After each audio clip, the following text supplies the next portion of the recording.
A veces tenemos predicadores en la iglesia local que lo más recomendable es que vayan a estudiar a la universidad evangélica, que se registren en un seminario, en un instituto bíblico, para mejorar esa instrucción que ya ellos tienen. Ni Priscila ni Aquila fueron un obstáculo para que Apolos desarrollara su ministerio. Por el contrario, ellos fueron de mucha ayuda. Esto entendiendo que los obreros siempre son pocos en la obra del Señor y que los pocos que hay y que sean idóneos como Apolo deben ser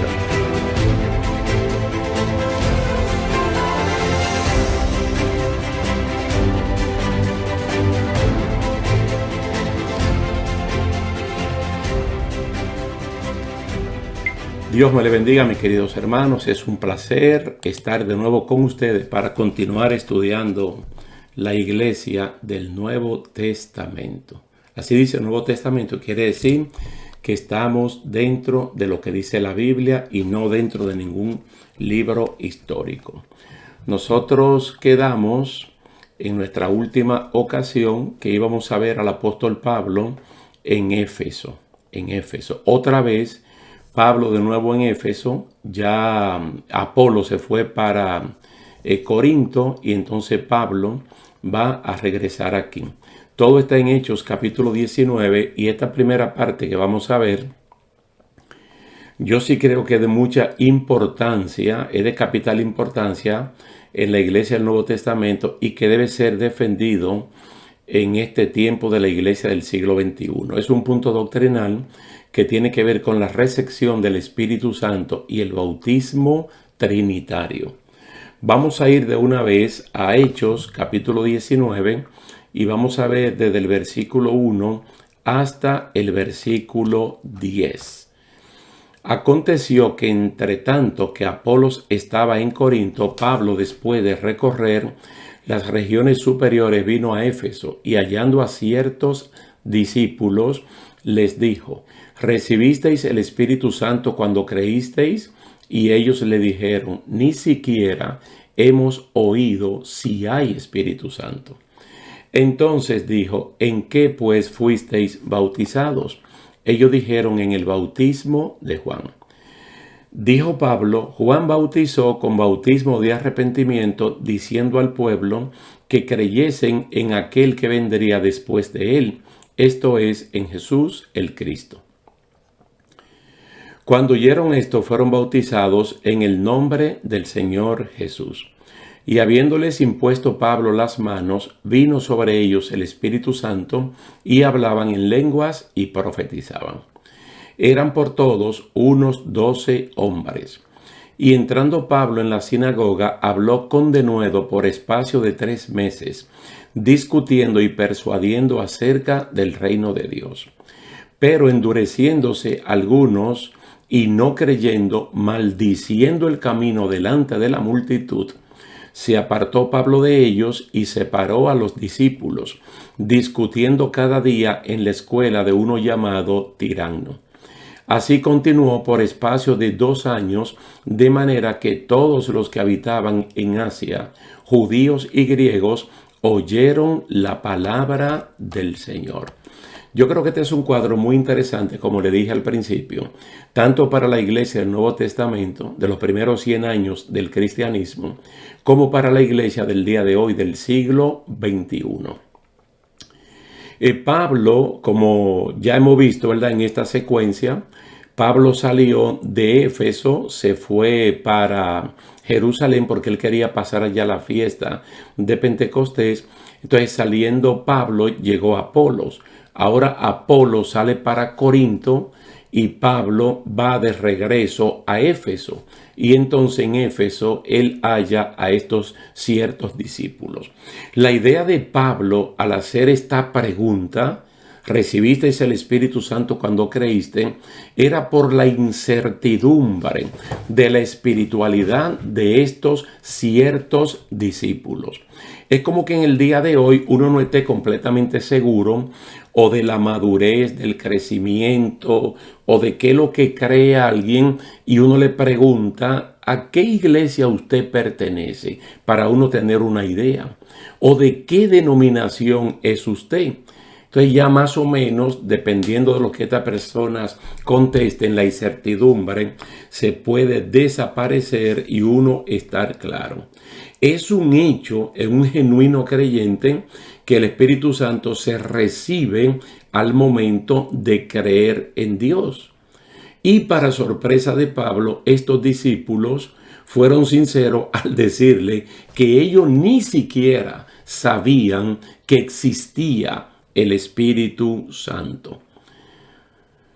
Imagínense ustedes que en una ocasión en la fiesta de los tabernáculos, como se narra en el Evangelio de Juan en el capítulo 7, el último día de la fiesta, porque al igual que Pentecostés y la Pascua eran 7 días, Jesucristo en los versículos 38 y 39 dijo que los que creen en Él, como dice la Escritura, de su interior correrán ríos de agua viva, dando a entender con esto que los creyentes habían de recibir el Espíritu Santo. Y nosotros no podemos recibir algo, tenerlo y no saber que lo tenemos y no saber cómo se llama. Quiere decir que entre el creyente y el Espíritu Santo hay una relación de mutuo conocimiento. Nosotros recibimos al Espíritu Santo, Él es el huésped, nosotros somos templo, el Espíritu Santo habita y uno tiene plena conciencia de esto. Entonces ellos dicen, ni siquiera sabemos que hay Espíritu Santo, ni siquiera sabemos que hay Espíritu Santo. Entonces cuando uno hace una pequeñita comparación entre estos ciertos discípulos y los que vimos anteriormente de Apolos, que él era un profundo conocedor, pero muy limitado, y dice hasta el bautismo de Juan. Él era fervoroso, él era elocuente, pero cuando Priscila y Aquila le escucharon hablar en la sinagoga, tuvieron que llamarle aparte y exponerle más exactamente el camino del Señor. Y es lo que Pablo está procediendo a hacer aquí con estos hermanos. A mí en lo personal me gustan mucho los capítulos 14 y 15 de la carta a los romanos. Y el capítulo 14 verso 1 y el capítulo 15 verso 1, donde habla del débil en la fe, que uno lo tiene que recibir, pero no para contender. Y Tito capítulo 1 verso 9 dice que nosotros tenemos que ser retenedores de la palabra fiel, tal y como ha sido enseñada, para poder convencer a los que contradicen y también enseñar a personas como esta. Pero no es para competir, no es para contender. No es para contender. Entonces Pablo, que es un veterano ya en las lides cristianas, procede a hacer una pregunta teológica muy importante. ¿En qué fuisteis bautizados?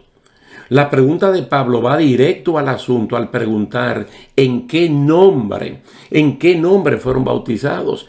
Asumiendo de una vez que el bautismo de ellos no era trinitario, al no tener idea de la existencia del Espíritu Santo. La iglesia de aquel tiempo, la iglesia del siglo I, más que nosotros mismos, porque muchos de ellos incluso estaban vivos y fueron testigos en el monte Betania cuando Cristo le dio la gran comisión. Básicamente como está en Mateo capítulo 28, versículo 19. Cuando él dice que hay que hacer discípulos en todas las naciones y hay que bautizarlos en el nombre del Padre, del Hijo y del Espíritu Santo. Entonces Pablo pregunta, ¿en qué nombre fueron bautizados? Ellos dijeron en el bautismo de Juan. Juan no usaba nombre para bautizar a nadie, sino confesión de sus pecados para perdón de los pecados, vía el arrepentimiento, y entonces él lo podía bautizar como prueba de que ellos habían hecho algo de todo corazón. Y hubo un sector grande que Juan tuvo que decirle, devuélvanse y hagan obras dignas de arrepentimiento para que entonces ustedes sean bautizados. Ellos pensaban que bautizándose iban a evadir el juicio de Dios sobre sus pecados. Mas, sin embargo, no, ellos tenían que reconocer su condición de pecado y también tenían que arrepentirse de sus pecados. Entonces el bautismo, que lo que es un acto de pura obediencia, básicamente como está narrado en el capítulo 7 del Evangelio de Lucas, que los pecadores, las rameras, los publicanos se llevaron del plan de Dios original, justificaron a Dios y se bautizaron. Pero los religiosos saduceos, fariseos y otros más rechazaron los designios de Dios con respecto a ellos mismos y rechazaron el bautismo de Juan. Entonces, cuando Juan bautiza a una persona, no lo bautizaba en el nombre de Juan el Bautista, tampoco lo bautizó en el nombre de Dios ni en el nombre de Jesús. Era un bautismo que no tenía nombre. Entonces, esto va a ser una pista para Pablo, es saber. No se olviden, hermanos, oyentes, que Apolos había estado allí en Éfeso y Apolo venía con un conocimiento limitado hasta Juan el Bautista. Entonces puede ser que de alguna manera estas personas hayan sido influenciadas en la primera etapa de la vida de Apolos. Entonces Pablo, mire cómo Pablo, que conoce la Escritura, conoce la misión de Juan, él dice: Juan bautizó con bautismo de arrepentimiento, pero diciéndole al pueblo que tenían que creer en aquel que vendría después de él, es decir, en Jesús, que es el Cristo, como muy bien Juan lo presentó, como el Cordero de Dios que quita el pecado del mundo.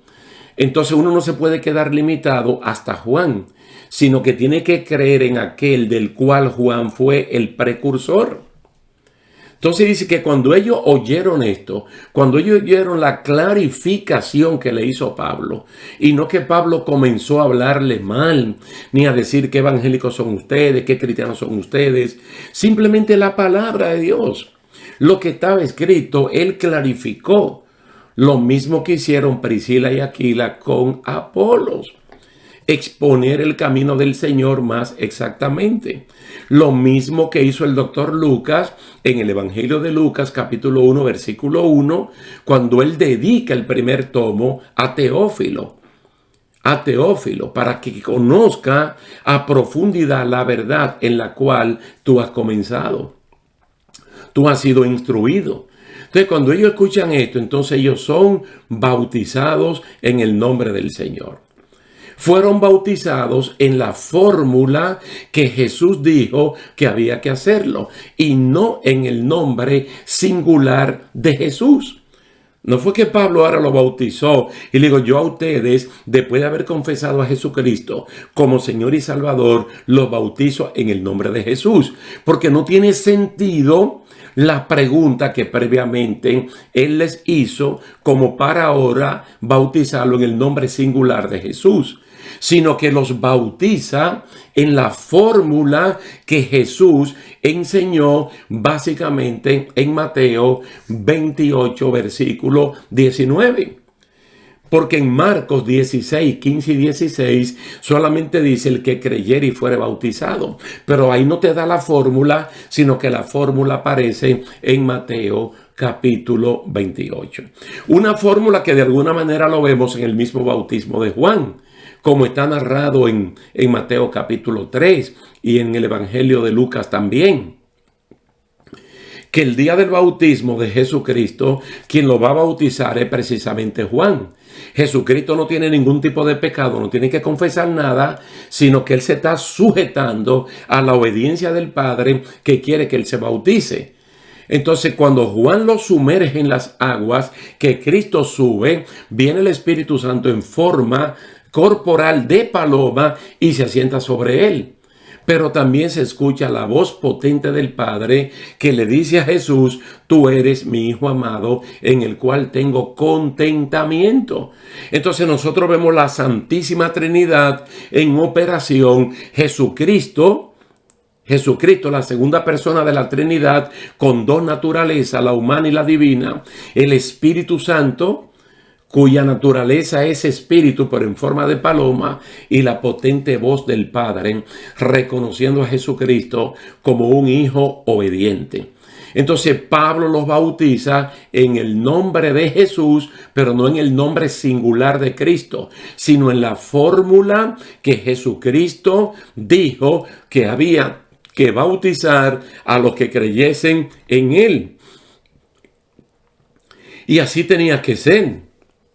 Así tenía que ser, porque el mismo Espíritu Santo, hay que tomar esto en cuenta, porque el mismo Espíritu Santo es la persona que convence, es la persona que convence al pecador de su condición de pecado y también de la gracia que se está manifestando para que cambie esa condición. Entonces son bautizados. Entonces, ¿qué hace el apóstol Pablo? El apóstol Pablo pone las manos sobre ellos como símbolo de la inclusión de estos discípulos a la iglesia corporativa de Jesucristo, no a la iglesia de Éfeso.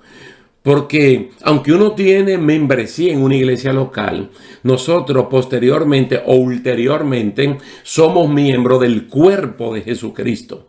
Entonces Pablo pone la mano sobre ellos, ¿verdad? Atestiguando lo que ellos han hecho, y de esta manera le da la bienvenida, le da el ingreso, le da la inclusión a la iglesia.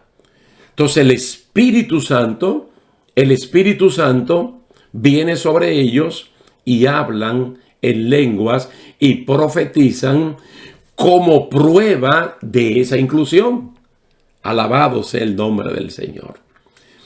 El que previamente ellos dijeron que ni siquiera sabía que existía, ahora se tiene que manifestar en su vida, hablando ellos en lenguas conocidas como la que está en Hechos capítulo 2, no lenguaraje ni cosa de esa. Y entonces profetizando. Y usted sabe que la iglesia lo que profetiza son las escrituras, verdades que ya están en la palabra del Señor como prueba de esa inclusión. Primero Pablo pone la mano sobre ellos como la recepción, dándole la bienvenida al cuerpo de Cristo formalmente. Entonces, detrás de esa bienvenida, el Espíritu Santo se manifiesta para que haya una relación personal, como es una relación personal entre nosotros y el Espíritu Santo, como está bien escrito en Romanos capítulo 8, cuando se habla de los que son guiados por el Espíritu y los que son guiados por la carne. Los que son guiados por el Espíritu Santo somos hijos de Dios. Y esto no es al azar. Esto es que uno está plenamente consciente de que eso es así. Entonces la iglesia tiene que defender el bautismo trinitario. Y no es un bautismo que ulteriormente te salva, sino que el bautismo es una prueba de obediencia, porque el que salva es el Señor Jesucristo. Estas personas eran 12 y parece que eran 12 varones. Dice que eran 12 hombres y yo entiendo que eran, ¿verdad?, hombres varones. Entonces Pablo entra a la sinagoga y habla con denuedo, sin presión, sin temor, por 3 meses. Entonces Pablo está en lo mismo, discutiendo y persuadiendo acerca del reino de Dios. No se olviden, hermanos, que lo que dice Lucas en Hechos capítulo 1 es que Cristo duró 40 días después de la resurrección hablándole a sus discípulos del reino de Dios, de lo que es el señorío de Dios en la vida nuestra, lo que es la responsabilidad de Dios cuando uno entra a ese señorío. El mismo que Jesucristo invitó a Nicodemo en Juan capítulo 3 para que nazca de nuevo y entre a ese reino. Ya dentro del reino, entonces Dios asume toda la responsabilidad por nosotros. Entonces, por 3 meses Pablo estuvo probando por las Escrituras del Antiguo Testamento que Jesús era el Mesías, y hablando del señorío de Dios sobre los creyentes, que para nosotros sería un bienestar espiritual que se traduce en un bienestar físico cuando vivimos bajo el señorío de Dios. Mira, 3 meses consecutivos trabajando allí. Pero ¿qué pasa? Hay una reacción, como ya la vimos en diferentes lugares, en Tesalónica, en Berea, en Filipos, en Atenas, en el mismo Corinto, en el mismo Éfeso, en la primera oportunidad cuando Pablo estuvo allí, endureciéndose alguno y no creyendo, incluso maldiciendo el camino. Ustedes saben que el término el camino o el nombre era la manera mediante las cuales eran las maneras mediante las cuales se identificaban a los cristianos, los del camino o los del nombre, hasta que en Antioquía de Siria se le llamó a los seguidores de Cristo cristianos por primera vez. Pero en lo que el nombre se va desarrollando, todavía habían regiones que los judíos no cristianos le llamaban los del camino o los del nombre. Entonces estas personas reaccionan. ¿Qué hace Pablo? Aparta a los discípulos, separa a los que ya son creyentes, probablemente los 12 hombres que encontró, más personas que han creído en Jesucristo, y lo lleva a un espacio físico de un señor llamado Tirano, una escuela. Entonces allí sigue con ellos enseñándole. Pablo sale de la sinagoga, se instala en la escuela de Tirano con aquellos discípulos que habían creído, ya que los judíos, como sabemos, lamentablemente otro sector, endurece intencionalmente el corazón, se cierran la puerta intencionalmente, maldiciendo una cosa tan buena como es el Evangelio. Entonces podemos ver que este es uno de los lugares donde Pablo pernocta por mayor periodo de tiempo, porque el verso 10 está diciendo que así continuó por espacio de 2 años en la escuela de Tirano, educando, enseñando la palabra del Señor a los nuevos creyentes. Quiere decir que es una misión de extraordinario valor al predicar el Evangelio en toda Asia Menor, que equivale a la moderna Turquía de este tiempo, donde judíos y gentiles escucharon el mensaje de Jesucristo. Yo no sé si esta es una hipérbole, así como aparece en el Evangelio de Juan, acerca de los libros que si se escribieran no cabrían en el mundo entero, de tanto que fueron para escribir las cosas que Jesús hizo. Pero aquí dice todos los habitantes, todos los que habitaban en Asia Menor, en Asia, en Turquía, judíos y griegos, oyeron la palabra del Señor. Si fue uno a uno, uno por uno, de tal manera que ninguno de ellos se quedó sin oír la palabra del Señor, estamos entonces delante de una gran misión, de una gran tarea que la iglesia del día de hoy debería emular también. Extraordinario el trabajo del apóstol Pablo. Ahora noten que nosotros nos detenemos aquí en estos primeros 10 versículos para en la próxima ocasión hablar de milagros extraordinarios que hacía Dios a través del apóstol Pablo. Y vamos entonces a ver que los milagros no lo hacemos nosotros, los agentes de Dios. Los milagros los hace Dios a través de sus agentes. Por lo tanto, la persona que tiene que ser promovida como la fuente, como dice Job capítulo 5, es Dios y no nosotros. Pero eso lo vamos a ver en la próxima ocasión con el favor de Dios. Milagros que anteriormente nunca habíamos visto en ningún pasaje de las Escrituras. Porque nuestro Dios es un Dios innovador y creativo. Pero por el día de hoy lo vamos a dejar hasta aquí, dándole las gracias a Dios y yo personalmente a cada uno de ustedes por la atención prestada. Dios le bendiga, Dios le guarde y hasta la próxima.